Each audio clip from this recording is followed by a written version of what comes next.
Green smoke. Yeah, I see the friendlies. I see the friendlies. Friendlies are right next to the crash site. Phantom's 4 is sitting down. Copy 4. Reaper's not on the station yet. There's EI to our right side, or somebody to our right side. If they're not in contact, put them in. That's definitely EI. Phantom's All 1, right, 4. guys, just immediately on the bird. Get in there, I hear gunfire on the ground. Full lifting. 3, eyes on 1's LZ, we're going in, it's pretty hot. Be ready. Those are Russians. Command Delta, we are on the ground with friendlies. Greetings, this is dslyecxi, and welcome to another episode of Hindsight.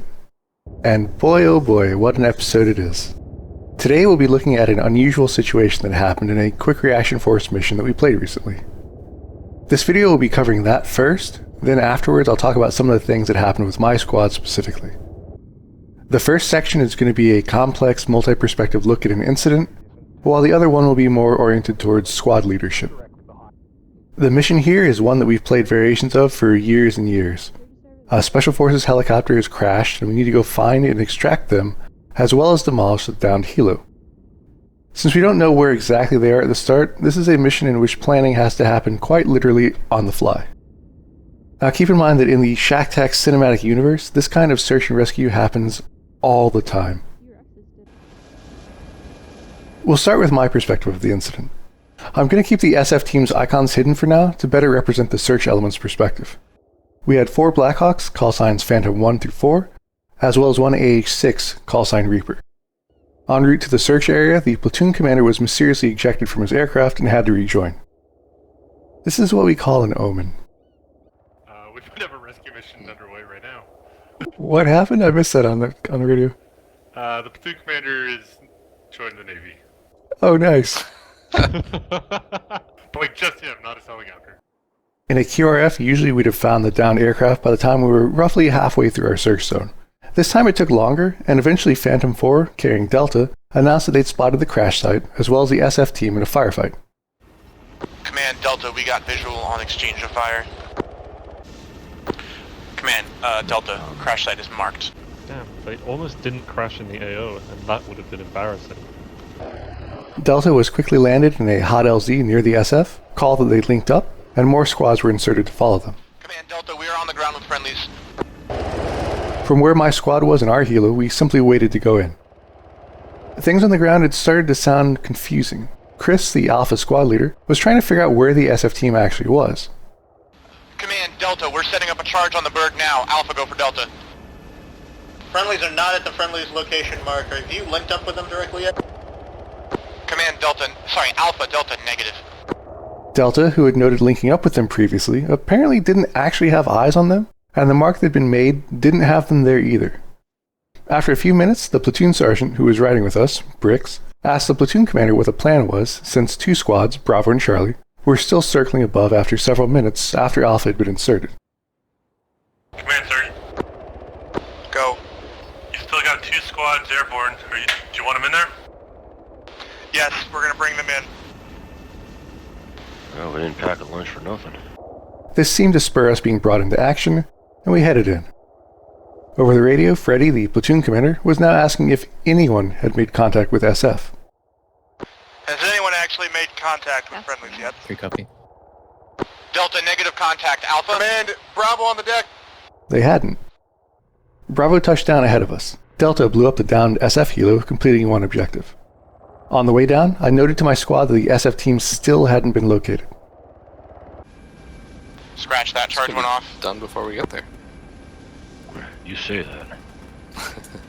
We still haven't even found friendlies. Charlie was on the ground about 5 minutes after Delta had landed. As we ran from our helo, Freddy told me to have my squad move on Alpha's left flank as they advanced up a road, which was presumably in the direction of the SF team. Southeast. Alpha, BTR approaching northeast. That's it, my altitude. 1 more southeast. Go for Charlie. I want you to advance with Alpha up the road. We still haven't found friendlies. Copy. We're advancing with Alpha northeast up this road. We'll stay on their left side. From a squad leader's standpoint, this is an order that's easy to carry out in the terrain that we were in, leaving me plenty of time to wonder what the story was with the SF, who still hadn't been found. I took my binocs out and scanned the surrounding countryside, hoping to find a sign of the SF team, but nothing stood out. Nearby, I could hear Freddy asking if anyone had seen the SF, and noting that they had no idea where they were.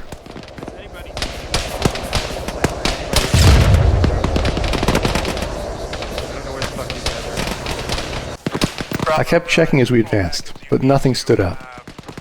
We're still trying to find these friendlies. Command Delta, this may have been head intel here. We haven't located them yet. Moving northeast to the rock wall.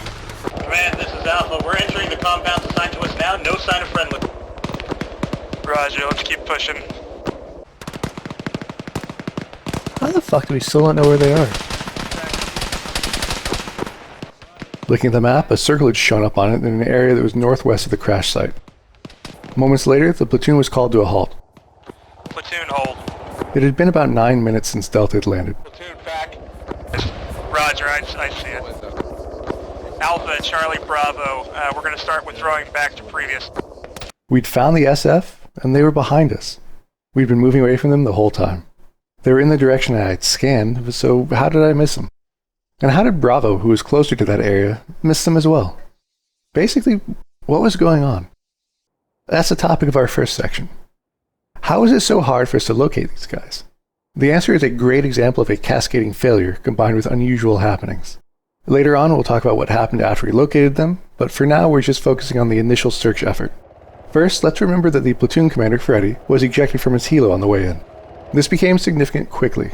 He rejoined the mission, ending up back at the original airfield and waiting to teleport to the AO once an element was on the ground. We'll start with Harrier and the SF team. Dallas, the team leader, initially tried to hold the walled area near where the crash was. Contact was immediate and heavy, and people started taking wounds.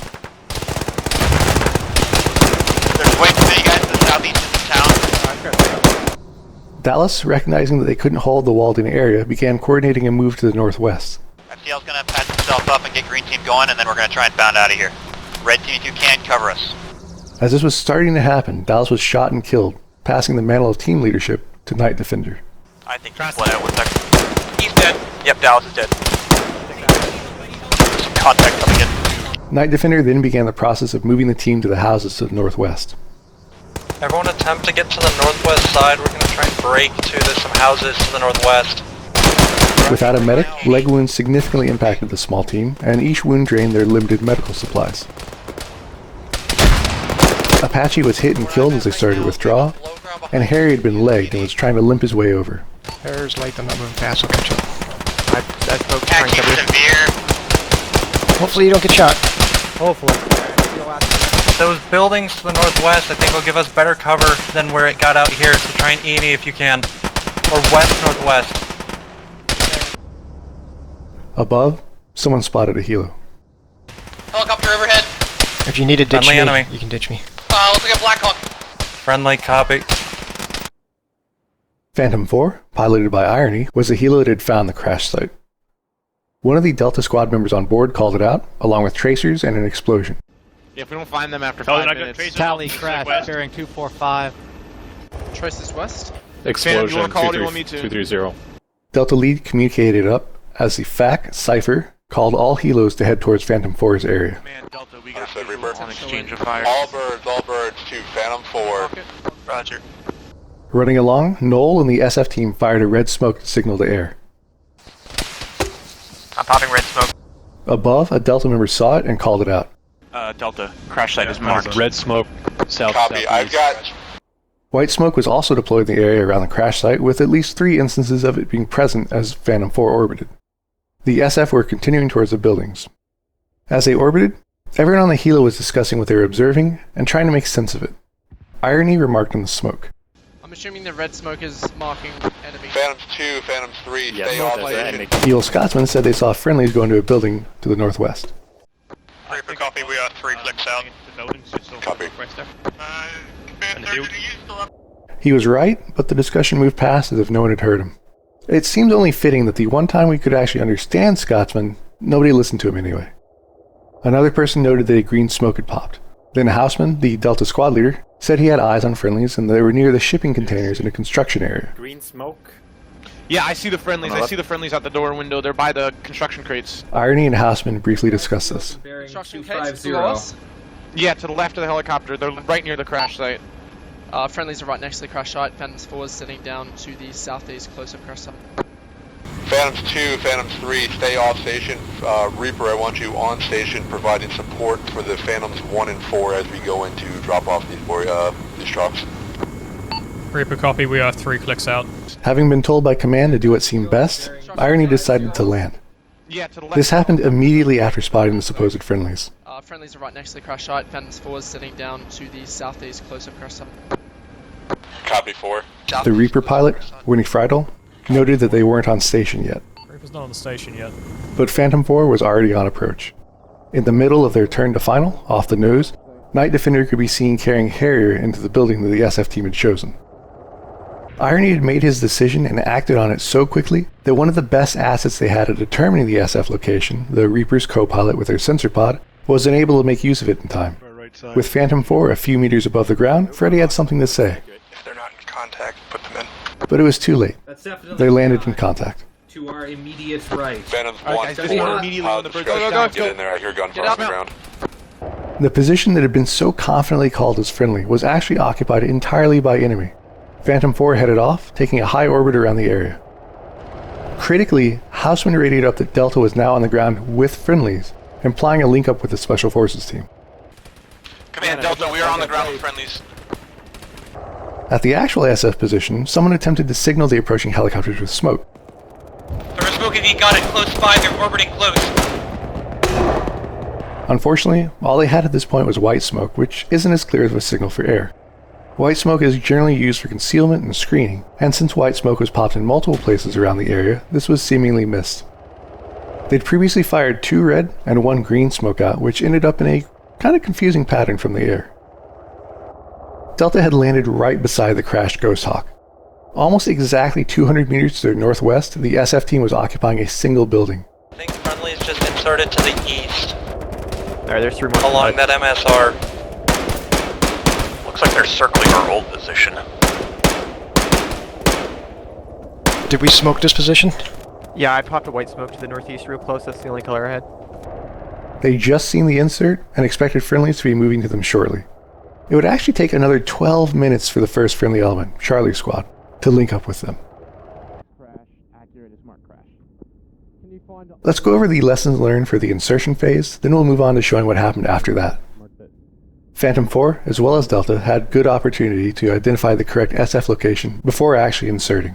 The exchange of tracers was a big aspect of that. Green tracers could be seen heading into one area, with red tracers coming out of that area in response. This is a simple and straightforward way to narrow down where the friendlies are.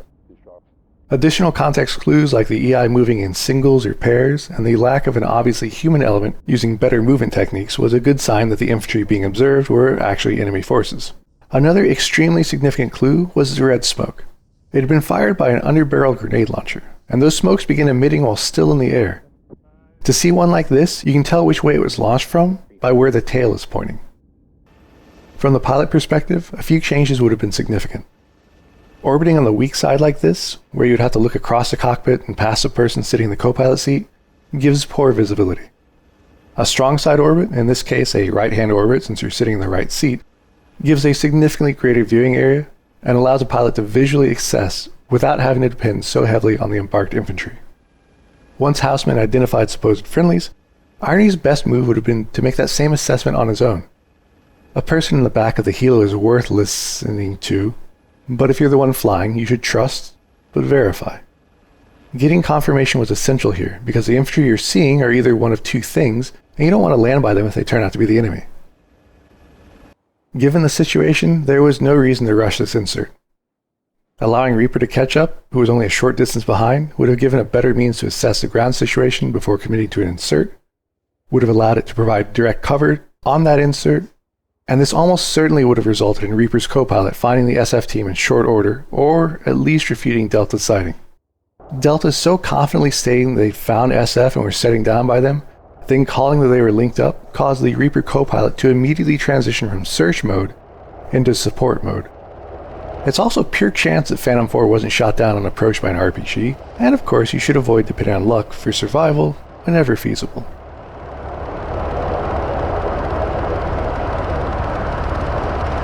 Moving forward, Freddy teleported to Delta after his brief stint in the Navy. Due to that, he never had an aerial perspective of what had been happening before the insert. The clues that Delta had been observing weren't part of his decision matrix, and besides, Delta Lead had the final word on where friendlies were, and that's where Freddy now was. Freddy had no reason to doubt Hausman's claim to be linked with the SF. He and Cypher, the forward air controller, had to start getting the rest of the squads into the LZ and maneuvering to secure and extract the SF team. Phantom 1, carrying Alpha and flown by Rico, was right behind Phantom 4. As Reaper warned them about enemies on their chosen LZ, Phantom 1 was waving off. Command Delta, we are on the ground with friendlies to the east. That's Delta. Whoever's landing right now is landing on enemies. Roger, Delta, I'm right here with you. Waving. Cypher suggested landing at the same place that Phantom 4 had landed, at which point Rico hooked around and landed there. Alpha was now on the ground with Delta, able to contribute to the fight they were in. Alpha, we are pushing southeast to the first few buildings. The Alpha squad leader, Chris, pushed out to the east towards contact and towards a mark of friendlies left by Delta. This was exactly what he should have done, but something had happened that he wasn't yet aware of. Back at the crashed Ghost Hawk, Delta was shooting at EI to their west. 200 meters away, the SF team was engaging that same enemy. Foliage made it difficult for the Delta members to pick up on this. Go. Friendlies somewhere ahead. As Chris ran towards the friendlies mark, Delta announced that they were setting a demolition charge on the downed helo. Command Delta, we're setting up a charge on the berg now. Alpha, go for Delta. Friendlies are not at the friendlies location marker. Have you linked up with them directly yet? Command Delta, sorry, Alpha, Delta, negative. Delta hadn't linked up despite having said so earlier. Hearing this, Freddy told Delta to push out to the west, which no squad had yet traveled. This was the right order to give, and had it happened, SF and friendlies would have linked up shortly after. Gotcha. Delta, 2 forget last, hold your Fire's coming from the west right now. Unfortunately, it was rescinded before Delta could begin the move, thanks to Delta being needed to defend the town from pressure building to the south and the east. In Phantom 4, Brix reminded Freddy about Charlie and Bravo, still in the air. Charlie and Bravo set up for their approaches. Let's crash site off left wing. Dismount to go left. Reaper, clarify BRDM. A lot of fire coming in southwest. When we exit the bird, go left side of the bird towards friendly. Man, this is Alpha. Alpha in significant contact on our south end. As Bravo was landing, Freddy asked if anyone had made contact with the SF yet, and no one had. Has anyone actually made contact with friendlies yet? Okay, copy. Delta, negative contact. Alpha and Bravo on the deck. As they were dismounting, someone called out that there was possible SF contact west. Given that the SF team was actually northwest from Bravo's landing area, this was probably a misidentification of enemy to the west. Over at the SF team, they thought themselves in a secure position and assumed friendlies were securing the area before moving to them. No. The friendlies have decided they want to secure the area first and are not coming for us immediately. Okay. I mean, honestly, we're still in a good spot. Yeah, that's why I'm not worried about it in the slightest. Yeah. Friendlies are east and southeast. Enemies are basically everywhere else. They'd run out of colored smoke in attempting to signal aircraft and cover their earlier movement, and were running low on medical supplies. With at least one person legged, they were unable to maneuver at this point. Waiting for friendlies to come to them was the right call. Freddy told the newly arrived Bravo squad leader Kevbo to move north. The fact Cypher was coordinating Reaper to support Alpha, who was in contact. SF, still thinking that friendlies were securing the area before moving to them, continued to hold in place and engage enemy assaulting them. At Alpha's position, Morrow thought he saw something. Hey, Cake, I need your binos west. 300, maybe 400, 500 meters. You see by the ruined building? Plenty of ruined buildings out there. It's hard to describe. Like the first one you see straight west. There's looks like allies out there. He was close, but not quite. The SF building was a bit to the right of where he was pointing. He probably saw enemy infantry that were moving to attack the SF. Or there's allies out there. Charlie was finally heading in.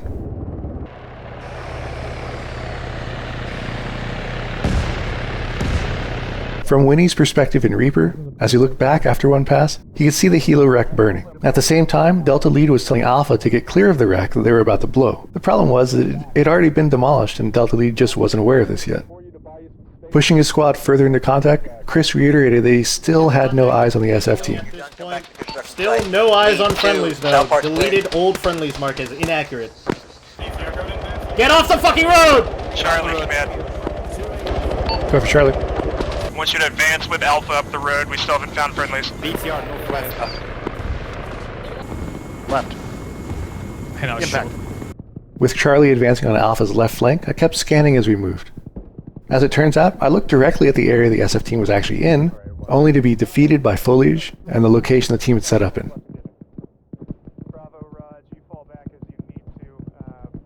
Bravo, Raj. Winnie and Armored, flying in Reaper, couldn't believe what they'd just heard. Still trying to find these friendlies. Yeah, trying to mark. Oh, they haven't found the Delta, friendlies this may yet? have been head intel here if we haven't located them These yet. are friendlies. It was so bizarre that they actually had to ask for it to be confirmed. Get facts to confirm that we haven't found the friendlies yet. Back, Reaper. Command, this is Alpha. We're entering the compounds assigned to us now. No sign of friendly. That's enough. Roger, let's keep pushing. Back, disregard. At the SF team's building, they were running low on ammo and had an enemy pushing ever closer. They're very close west. Yeah, I'm getting low on ammo too. They'd resorted to running out of their building and trying to wave down Reaper as it flew overhead. I tried to wiggle at it. I don't know if you saw. Yeah. I really hope Reaper saw that. Transitioning to search mode, Winnie inadvertently flew towards the SF team's building and over it, but misidentified them as Bravo, who was behind them from Reaper's perspective. Got a Reaper over. Yes, but we've thrown enough smoke. Getting real tired of them not coming to save us. At this point, Irony, orbiting above his Phantom 4, had realized that if the SF team wasn't where he'd originally set down, they could have been in the other set of buildings that were nearby, where that red smoke had been. He marked a circle over that area after confirming it with a flyby, and after Cypher's message for all of air to contribute to the search, Irony let him know about the circle and the red smoke that had been there. I need you guys eyes on, looking for friendlies on the ground. The only additional place when I was inserting Delta first for potential friendlies is now marked in a yellow circle to Bravo's southwest. It looked like there was red smoke popped from that direction. Copy, I'm gonna try and get eyes on. Cypher's role as the FAC made his perspective particularly useful, giving insight into how air was being controlled in the mission. Cypher took a look. Several SF team members had stepped outside of their building, which Cypher saw, confirming that the SF team was there. Being able to see the moment of realization from Cypher's perspective is particularly cool. Freddy halted the platoon, and Reaper began directly supporting the newly discovered SF team. It had been about 9 minutes since Delta had originally landed, and the platoon had moved a good distance away from the SF. I think we've done all we can to wave at them. Oh yeah, they just popped flares when staring at me. They definitely know we're here. Oh, finally. From the platoon command position, having to deal with a technical issue like the one that ejected Freddy can be pretty disruptive. When out of position to observe something like the search and landing phase, one option available is to pass command temporarily to the platoon sergeant, or if one isn't present, to Alpha or with the senior squad. If they know the intent, as the briefing should have conveyed, they'll be able to make decisions while the platoon commander is temporarily out of action. After reviewing this, my assessment is that out of everything, Freddy being ejected from his helo was the most significant factor. This meant that he wasn't on Phantom 4 when Delta and Irony were trying to figure out the ground situation, and if he had been, the leadership dynamic would have been different. Instead of Houseman being able to make the call, and Irony immediately act on it, Freddy would have had the opportunity to consider not just Houseman's call, but also what Evil Scotsman said, consider both of their callouts, and also observe the situation on the ground with his own eyes, as well as to direct Irony on where to fly and what to look for, and also leverage Reaper's capabilities for confirming these spottings. Moments after landing, Delta Lead had confidently stated that they had linked up with friendlies. At this point, a significant error was in play, and everyone from Reaper to Platoon Command switched gears. The mission was no longer about the search, it was now the rescue phase. Freddy started maneuvering squads based on this bad data, focusing efforts to the northeast, and Reaper stopped scouting and instead became CAS-oriented. While Houseman's call-out of the supposed friendly position while in the air was significant, Irony could have overruled him anyway, so the buck didn't stop with him, at least not yet. Once on the ground, however, Houseman should have personally confirmed the SF position, or had a team leader confirm it for him. Not doing this led to a period where the decisions being made by the platoon commander and the FAC, as well as Reaper, were based on information that could have definitively been refuted by an on-scene check. This misinformation led to the entire platoon moving off in the wrong direction, into heavier contact, and away from the SF team, and caused Reaper to transition from searching to supporting, negating the powerful observation capabilities of the platform for finding the SF team. What made this situation so influential was the fact that the people who were able to qualify their statements or give further details were either confident that they were correct, as in the case of Delta Lead, or misled by that very information, as in the case of Phantom 4, who, like everyone else, had heard Delta say that they'd linked up with the SF. Trust is an enormous part of teamwork. While Delta's mistake obviously wasn't malicious, the fact that it was able to persist for as long as it did was the result of the rest of the platoon trusting a squad leader to give accurate information to them, and that same squad leader not quickly confirming and clarifying the situation once on the ground if it turned out to be inaccurate, as it did. It took about 8 minutes for Hausman to recognize and acknowledge that it might have been bad intel on his part, which was a good example of, better late than never. It's worth noting that the SF team choosing to all huddle in the same building made it especially difficult to locate them from any perspective. Now, this isn't to say that it was a bad move. They had good reason to find hard cover that they could defend, but if you find yourself leading a team in that sort of a situation, you should consider what you can do to try to make yourselves more visible. This might mean smoke, occupying multiple buildings, sending runners, and so forth.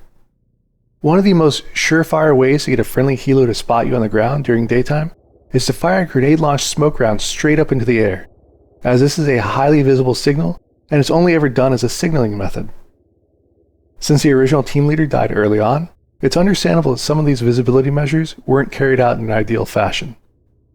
Though many were attempted, and they eventually kind of sort of worked.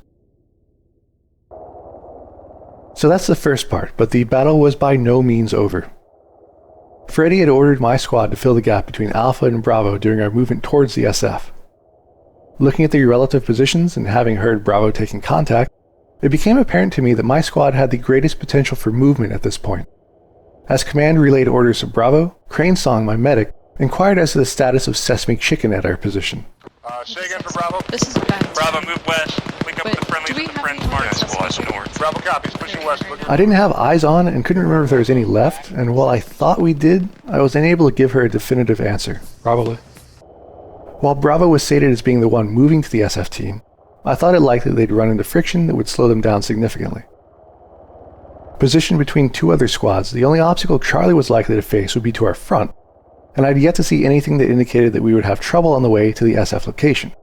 Kevbo, Bravo's squad leader, was noting the contact that they were running into. Bravo, we're going to start pushing out, but we have contacts to our north and to our west. We're going to need support. You have FAC, or rather you have Reaper with you. Push in aggressively. We need to get them out of there. Roger. I asked if Charlie should move directly towards them. Do you want Charlie just moving towards them? Yeah, Charlie, just continue to fill the gap and watch their north. Freddy misunderstood this somewhat, so I just followed the spirit of the order and kept heading towards SF. In front of us, Reaper continued to support the SF team, putting fire into the area that we would soon be fighting over. We should have friendlies not too far ahead, to the west. A short time later, Kevbo reached the same conclusion about his ability to move quickly. Command, Bravo, we're still getting spotted contacts in the north. Is it possible to bring up Alpha to help us out? Alpha's busy and Charlie assisting. Roger. In the time since being given the order to move, Bravo hadn't been able to move very far, while Charlie was rushing forward, basically unopposed. Charlie, Bravo, recommend we screen your north as you push in and sweep. 2 shift left. Charlie copies. 1. Again, this will definitely... I conveyed it to the squad. Bravo is screening our north, and we're moving up west. Calls friendlies are in the building to our west.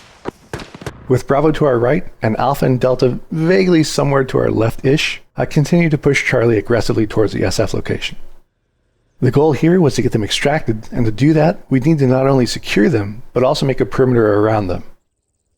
The way the fighting had gone up until now, I was thinking that they'd need to be extracted somewhere between where they were and where our original LZ was. I wanted to put a buffer between them and the enemy, so I planned to move close enough to tell them that we were there, then bypass them and set up a blocking position to the north and northwest. Friendly's coming in east. SF, friendly. Command, Delta just I'm pushing my guys further west. Contact. Dead. Mark 2 exit SF. We're bypassing these friendlies, moving to these buildings to our west-southwest, and engaging stuff out to the west. Crane Song took the initiative to head into the SF location and patch them up, as well as hand out some medical supplies for them. The platoon's here. SF, you're gonna get picked up pretty immediately, so pull it out of building E. Let Charlie I have take one over. who's limping. I'm a medic. I'm coming on. The birds are coming to Oh, I just got shot. Currently dealing with medical. Yes. Getting Take head. bandages out of my bag if you need them. Try not Goal's to take too many bleeding. though. I'm patching his head. Moving forward, we ran to the first building we could reach. We were now the furthest friendly element to the northwest, and I started looking around to try to figure out how we could best defend the area. There were a few ruined buildings ahead that looked like they could work. The one we were at, while good cover, was nowhere near enough room for 2 fire teams. I needed to get my team spread out to where we had overlapping fields of fire, and could hit anything approaching us from multiple angles. On AirNet, which I didn't have access to, a conversation had started that would have pretty big ramifications for us. But I wouldn't discover what had happened until much later. The nearest building to the west seemed clear, and the enemies near it had been taken out. I conveyed my intent to Charlie 2, led by Militant. 2, there's a blown up building to our west, about 70 meters. I need you to push over there. Copy. Taking initiative as a team leader, Militant split his fire team into color teams and gave them different taskings. One would head to an intact 2-story building to the north, while the other would follow him to the building I'd called out.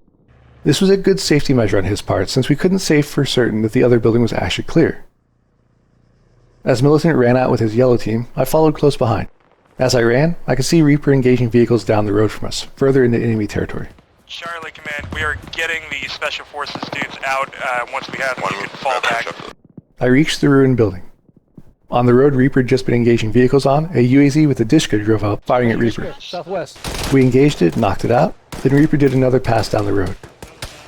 Behind us, Cypher had popped smoke to signal where the SF pickup zone would be. Hold this one with frag.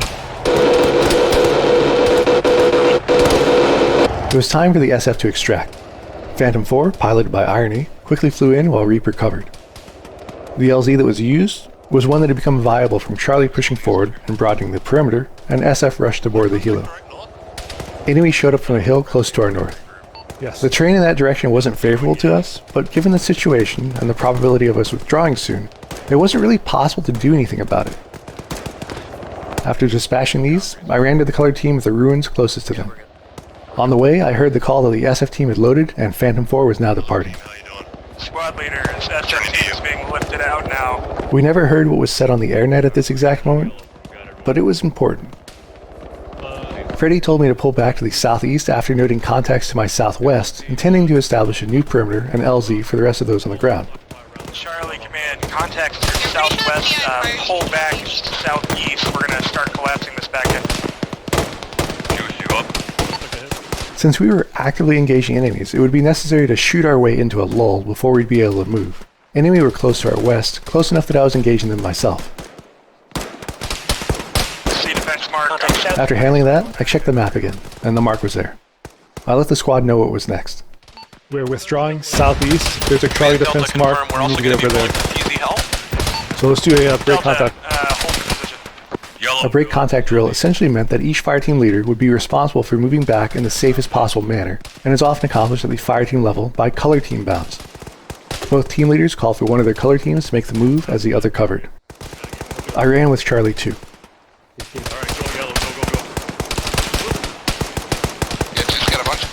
Bravo, hold your position. Charlie, Bravo, mark your fallback position. Charlie 1, led by Roll 1D20, was pinned and unable to make their move yet. All of Charlie 2 made it across. As I was running, I heard a heavy gun firing to our left in the direction of Bravo. It turns out they just encountered a BRDM that had caused a mass casualty event for them. One of you should move soon. I emphasized the need for Charlie 1 to move soon, throwing smoke to help them. As they started to move, Cypher announced that one of the Phantoms had spotted a vehicle moving to the west of Charlie and Delta on one of the roads. Charlie, Delta, from Phantom, some sort of vehicle coming in from your west along one of the roads. It was about 3 seconds between Cypher's call and the sound of a heavy machine gun opening up. Charlie 1 was crossing the road as an unseen machine gun began slicing through them. I saw one fall, but several made it across, and then another fell. Struggling to see what was causing this, for a moment I thought it was a UAZ Dishka and began firing down the road at where I thought it was. A moment later, the BRDM drove into view. BRDM southwest. The BRDM had cut part of the squad off, leaving some on the other side of the road from us. Smoke and a low wall had made it hard to see just how many had been hit. I was peeking around the sides of our building, trying to get an idea of what the broader situation was. The BRDM had us sighted in. 2 casualties had happened on the upper floor of the Charlie 2 building and were being treated. This became a dilemma. I had casualties in the open, and if not treated, they'd likely die. If I sent anyone out to help them, those people would likely get hit as well and become further casualties, leaving us with fewer people to solve the situation. We needed to kill the BRDM before we could help the wounded, and we needed to do it before those wounded became fatalities. While mastering the BRDM and trying to figure out just how many were down near the road, a round struck me from somewhere else. I passed out before I was able to announce it. I woke up being treated by Frag 85, an anti-tank rifleman. This was concerning. Was the BRDM still up? Can we get some cover out to the north? Is that BRDM still up? It was south. Frag, can you get that BRDM? Position of, I couldn't see it anymore. With an unknown number of Charlie 1 members down near the road, and the bulk of the squad positioned at the building near me, I knew I needed to spread us out more. What's the status of one? We needed at least 2 positions to fight from, such that we could mutually support each other, as well as support getting to and treating our casualties. The building near us, where the SF team had been, was an easy choice. This building to our northeast, we need to occupy that as well. Militant sent a color team over.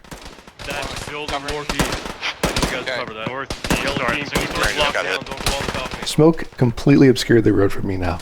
Crane Song, our squad medic, ran through it towards me. I needed medical aid from her to restore my movement, and as she ran up, she noted that at least 4 were dead out on the road.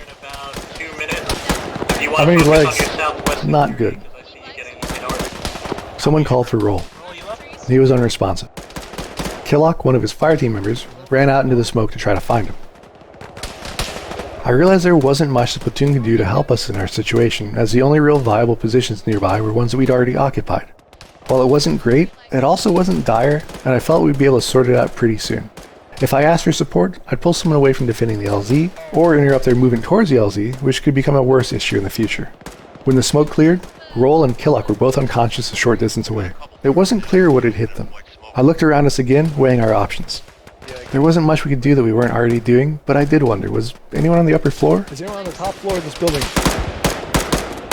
If not, we need someone up there shooting from the top floor. Killick's down. Kill it. And red team, consolidate on team. It turns out no one was. There had been, but they weren't now. I stepped out on the balcony to get a better view and engage what I could see. From Phantom. Killock had died. Luke from Charlie 2 had apparently died as well, and he was an automatic rifleman. The area looked reasonably clear at this point, and it still wasn't apparent what had hit Roll or Killock. Out on the road I could see 3 bodies. Closer, Killock was sprawled out as Roll crawled for the medic. I took a look at the only thing that I hadn't been able to see previously, out to the south. No one was there, but there certainly could have been someone there earlier. The dead weren't going anywhere. The surviving members of Charlie were mobile, and I could hear a vehicle coming, so I got us moving. We have a vehicle from the southwest, let's move northeast. Sorry, back. Yellow, regroup on me.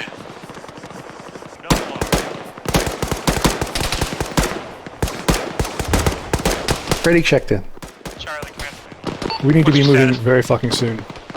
We're having a fun time, we'll be there as soon as we can. One is free up, Militant coordinated with Roll, who now had a 3-man fire team, and had him withdraw pass. 1-2 is covering you. As soon as you pass us, we're gone. I had us run through a bit of low ground that went roughly in the direction we needed to go, and had rock walls that could be used for cover in a pinch.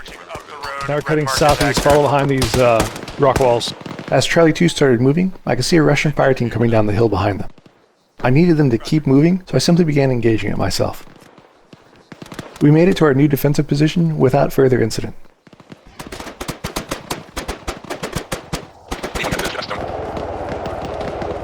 Looking around, I wondered where Reaper was. It would be several minutes before I'd actually see it again. As it turned out, Charlie's withdrawal had been impacted by something we weren't aware of at the time. I mentioned earlier that something was said on AirNet that was relevant to us. This is that something. As the SF team was preparing to extract, Reaper had been covering this road, the road our BRDM would soon show up on, and picking off armor before it could get to us, or the SF, or Bravo for that matter. When SF lifted off, Reaper announced the fact that they were returning to base. Okay, we're gonna... 4, Reaper, RTB, 4, bring another medical grade. Goes away from the base. We are going RTB as well. There were 2 significant issues with this. The first was that this wasn't relayed on the platoon net. I had no way of knowing that Reaper had left the area, and no reason to suspect that this was the case. As far as I knew, I still had an anti-armor asset covering the main road into my squad's area. Had this been mentioned, there's a good chance I would have trusted Reaper's assessment and not questioned it, but it would have allowed me to shift my plans to account for the abrupt lack of support. This alone would have helped focus everyone on the possibility of Arma rushing us. The second problem was that Reaper's assessment was questionable, and at least from the perspective of the squad being most directly supported by them, it was arguably the wrong call. Reaper wanted to return to base to repair and rearm, in order to have more anti-armor rockets for the final phase of the mission, having expended an unusually high number of them due to pilot aiming issues earlier. Fact, Phantom 1. Contact southeast. I was aiming to the I can't ID, wrong side could be our special forces. Right? God damn it. What? Over. What's wrong with me? The issue was that the platoon was not in a solid position at this point, and still needed to withdraw back to a cohesive perimeter. Making matters worse, the airfield was over 20 kilometers away, across the entirety of Altus, with a round-trip time of roughly 15 minutes. Reaper still had many high-explosive rockets and minigun rounds, as well as a few heat rockets, and could have supported the platoon with these until it had consolidated into a stronger position. This would have allowed it to engage not only the BRDM that hit my squad, but also the one that simultaneously hit Bravo, and even some other armor that showed up at the same time and afterwards. Either Reaper sticking around to cover the consolidation, or fact communicating that Reaper was leaving, would have made a significant impact on what happened. The next issue was a simple case of bad timing. The BRDM had driven up and stopped out of the view of Charlie 1, engaging Charlie 2's prior position with the lighter PKT machine gun, which sounds similar to an infantry PKM. As roll began to move, the BRDM appeared, but they were already moving and didn't notice it. The BRDM put a few rounds at Charlie 2's new position, again with the PKT, then opened upon Charlie 1 with a KPVT, a 14.5mm machine gun, as they were crossing the street, which made a much more dramatic and recognizable sound. We expended both charges on the bird.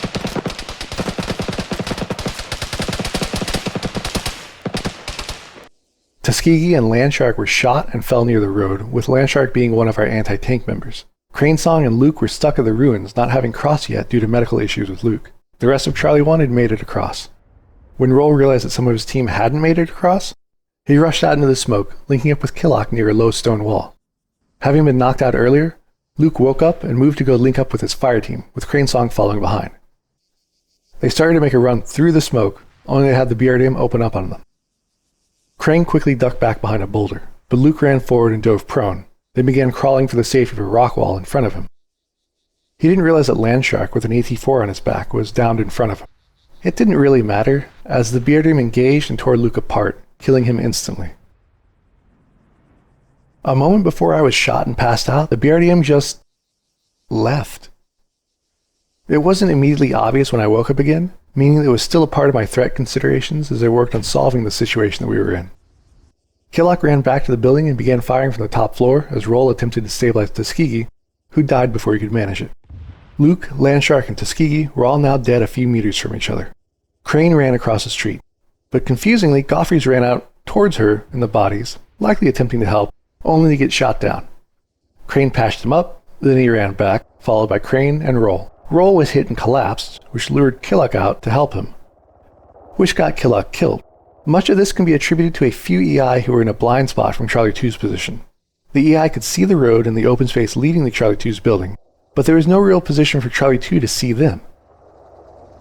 That one position ended up hitting Killock, Goffreys, Roll, Cranesong, and then killed Killock when he went back to try to help Roll. It was a devastating example of how subtle nuance in terrain and masking can turn an innocuous area into a kill zone. For Charlie, the lessons learned are basically distilled down to shit happens. We were in a high-risk scenario, lost our support without warning, took several rapid casualties from a surprise appearance by an asset that we weren't positioned well to counter, and then had trouble tending to casualties who were being observed by enemy that our covering element couldn't actually see. It's hard to place fault on any one person in Charlie. There are some nitpicks and what-ifs that can be made, but they're not egregious on their own, and I don't think they're worth mentioning. There are always going to be small things that happen that can change the way a scenario plays out, and one of the things I've really enjoyed in making these recent Hindsight episodes has been discovering small influences that weren't apparent during the mission itself. To put this in perspective, the incident sequence, from the BRDM opening up to us withdrawing, was only about 5.5 minutes long. I could talk about the nuance of what happened in those 5 minutes, and what factored in, for far longer than I did here. But I have to draw the line somewhere, and I hope this has offered an interesting perspective on it.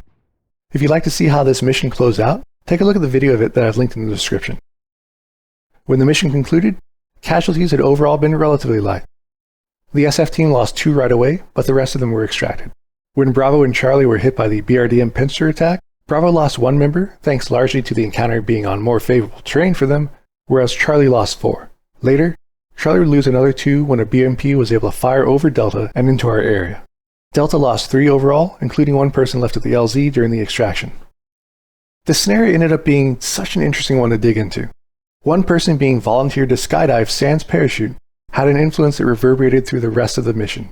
1 call being made overconfidently, and 1 hasty decision to insert led to a merry little snipe hunt that took almost 10 minutes to untangle. This is the sort of complexity that defines the Arma experience for me, and I hope this has been a neat little insight into just how much can go on beyond what you see on the surface of a typical gameplay video. Now, if you enjoyed this, there are a few things you can do that would help ensure more are made. There's a typical YouTube call to action about subscribing, enabling notifications, ringing the bell. But there's also my Patreon campaign, which directly supports the effort required to produce videos like Hindsight, Art of Flight, and the VTTP series. These are enormous amounts of effort to produce, and it's Patreon that makes them possible to continue with. Aside from that, the best assistance comes from spreading the word and sharing this with anyone you think would enjoy it. And finally, if you have thoughts on what happened here, or aspects that you particularly enjoyed, please let me know in the comments. Thanks as always for the support, and until next time, take care.